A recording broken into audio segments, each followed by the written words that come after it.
अब आगे बढ़ते हैं और हमारे साथ सिट्रस एडवाइजर्स के फाउंडर संजय सिन्हा जुड़े हैं, उनसे बात करेंगे। Sanjay ji, good afternoon.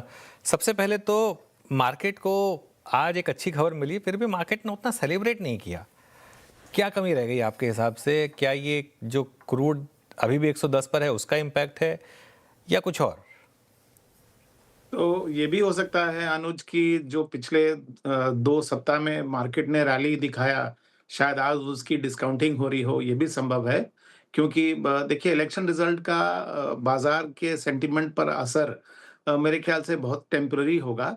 जो ज़्यादा बड़ा इन्फ्लुएंस है बाजार पे वो मेरे ख्याल से क्रूड के प्राइसेस और रुपये के डिप्रिसिएशन का है। और जब तक इन दोनों फैक्टर्स में कोई क्लैरिटी या कोई स्थिरता नहीं आती है, तो बाजार में बहुत ज़्यादा उत्साह होना लंबे समय के लिए या फिर इवन मिड टर्म के लिए भी मुझे डाउटफुल लगता है। ओके, तो बात हो गई इलेक्शन रिजल्ट के इम्पैक्ट की। Sanjay ji, good afternoon. श्रेया बात कर रही हूँ, लेकिन स्टॉक स्पेसिफिक मूव्स तो दे रहा है मार्केट। नतीजे आए, नतीजे का रिएक्शन हमने देखा।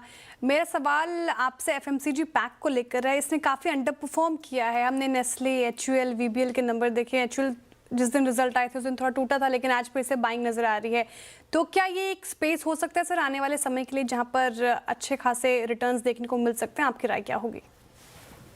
देखिए एफएमसीजी का जो पैक है वो काफ़ी समय तक अंडर परफॉर्म किया है और इस बार जो उनके नंबर्स आए हैं और जो उनकी कमेंट्री आई है, आज के जो मायूसी का जो माहौल बना हुआ है, उस बैकग्राउंड में ये काफ़ी उत्साह पैदा करता है।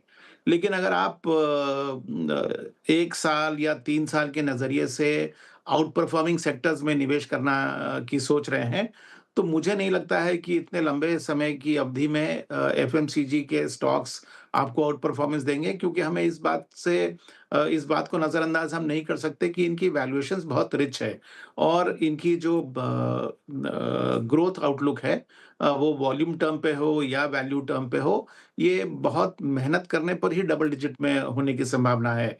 अधिकांश केस में ये single digit, even though high single digit की होने की उम्मीद है। तो इस बैकग्राउंड में इस तरह की वैल्यूएशन को लंबे समय तक सस्टेन करना वो मुश्किल है। इसी के लिए मैं नहीं समझता कि ये 1 साल या 3 साल के नज़रिए में आउट परफॉर्मिंग सेक्टर्स होंगे। ओके, संजय जी नमस्कार। वीरेंद्र बोल रहा हूँ यहाँ पे मैं।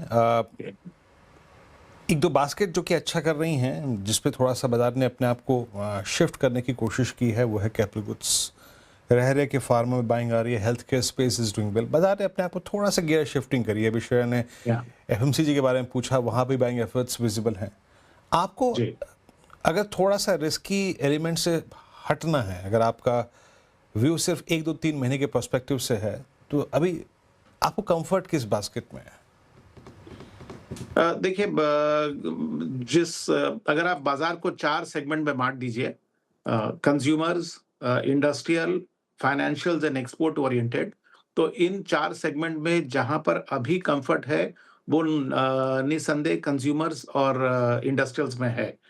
इसके 2 कारण हैं। एक तो जैसा कि हम अभी चर्चा कर रहे थे, कंज्यूमर में खास करके अगर आप एफएमसीजी देखें, तो चूंकि वो लंबे समय तक नॉन परफॉर्मिंग सेक्टर्स रहे हैं और आज के माहौल में बहुत स्ट्रांगली डिफेंसिव सेक्टर के तरफ बाजार का रुझान हो रहा है, तो ये एक सेक्टर है जिसमें छोटे समय के लिए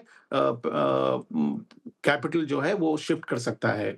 दूसरा जो सेगमेंट है वो इंडस्ट्रियल और खास करके इसके अंदर कैपिटल गुड्स का सेगमेंट है, क्योंकि ये जो घटनाएं हुई पिछले 2 महीने में, जिसने हम लोगों को सजग किया है कि हमें डोमेस्टिक एनर्जी रिक्वायरमेंट में और भी अपने आप को आत्मनिर्भर बनाना है। तो उसका अगर आप देखें तो अपॉर्चुनिटी अगर आप मीडियम टर्म में लें या 3 साल के नजरिए में लें, तो वो कैपिटल गुड्स कंपनी के लिए एक बहुत अच्छा अपॉर्चुनिटी पैदा कर रही हैं, या तो वो ट्रांसमिशन में हो या फिर जनरेशन में हो या इवन डिस्ट्रीब्यूशन में हो। और इसलिए हम देख रहे हैं कि इनकी वैल्यूएशंस भले ही रिच हों, लेकिन इनमें आज भी बाजार का इंटरेस्ट है और शायद कुछ समय तक बना रहेगा। ओके, अच्छा संजय जी, एक और बड़ा सेक्टर फाइनेंशियल बैंक्स की बात कर रही हूँ मैं। हमने आईसीआईसीआई, एचडीएफसी, कोटक के नंबर देख लिए। आपको नंबर्स कैसे लगे? कोई ग्रीन शूट्स नज़र आ रहे हैं क्या? फाइनेंशियल एज ए स्पेस आपको कैसे नज़र आ रही है फिलहाल? नहीं श्रेया जी, अगर आप देखें नंबर्स के पर्सपेक्टिव में, तो देखिए 4 जो मापदंड पर आप इनको नापेंगे। एक तो इनकी जो आज की जो परफॉर्मेंस है, वो इन चारों बातों पर निर्भर कर रही है कि उनको पूरा बेनिफिट मिला है इंटरेस्ट रेट साइकिल का, जिसके कारण इनकी नेट इंटरेस्ट मार्जिन शायद अभी अपने पीक पे है। दूसरा, अगर आप एसेट क्वालिटी को देखें, तो वो भी जो पिछले कुछ क्वार्टर्स की भारत की जो गोल्डीलॉक सिचुएशन थी, उसका फ़ायदा इनकी एसेट क्वालिटी को मिला है। तीसरा, अगर आप क्रेडिट ग्रोथ को देखें, तो वो भी बहुत स्ट्रॉन्ग रहा है। और last but not the least, जो ओवरऑल अगर आप बैंक्स की आउटलुक को देखें, तो उसने डिपॉजिट के एनवायरनमेंट में भी अपने आप को अच्छी तरह से ग्रो करने का प्रदर्शन किया है। तो ये सारी बातें मेरे ख्याल से आज बैंक्स के लिए उनके फेवर में है आज के परफॉर्मेंस में। आगे जाकर थोड़ी-सी असमंजस की स्थिति पैदा हो रही है इस बात को लेके कि शायद ये सारे फैक्टर्स अब हमारे पीछे हैं। आगे की जो सिचुएशन है वो शायद थोड़ी कठिन हो। लेकिन मुझे लगता है कि अगर आप ओवरऑल मार्केट का कंस्ट्रक्ट देखेंगे, तो उसमें जिस तरह का प्रोत्साहन सरकार के द्वारा दिया जा रहा है और जिस तरह से इंडस्ट्री फ्रंट फुट पे आ रही है और जिस तरह से रिटेल लोन का ग्रोथ है, मेरे ख्याल से ये जो फाइनेंशियल का आउटलुक है, वो भी काफ़ी स्ट्रॉन्ग है।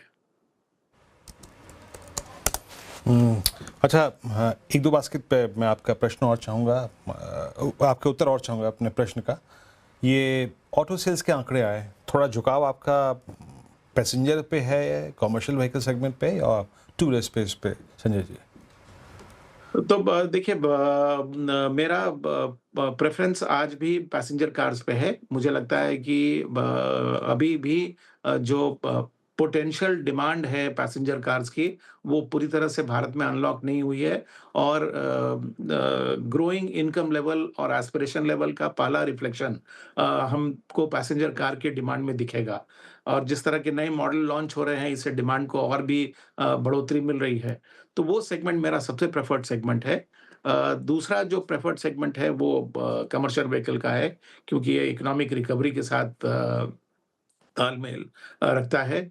तीसरा सेगमेंट है एंसिलरी का और चौथा सेगमेंट है टू व्हीलर्स का।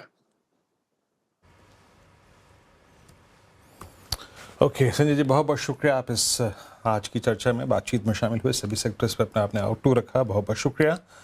अब चलते हैं अनुज के पास आज की रणनीति के लिए। अनुज,